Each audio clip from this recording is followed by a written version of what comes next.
Buongiorno a tutti, sono Paola Sabrina Sabia, candidata per il Movimento 5 Stelle alle elezioni regionali del 2013.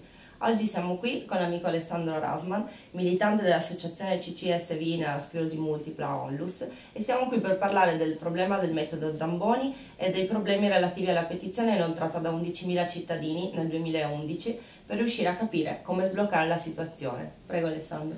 Buongiorno, sono Alessandro Rasman, ho 42 anni e ho la sclerosi multipla dal 2002.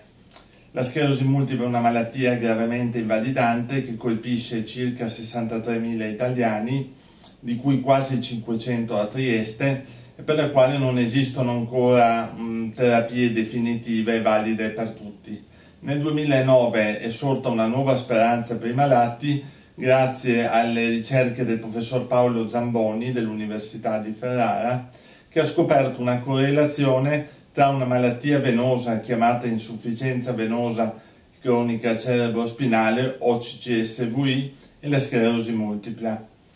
Nel 2012 l'associazione CCSVI nella sclerosi multipla, di cui faccio parte, ha promosso una petizione di 11.000 firme con la quale si chiedeva semplicemente di consentire questo intervento di angioplastica anche nella nostra regione. La petizione è stata approvata dal Consiglio regionale all'unanimità, ma purtroppo è stata vergognosamente disattesa dal presidente Tondo, che allora era anche assessore ad interim alla sanità.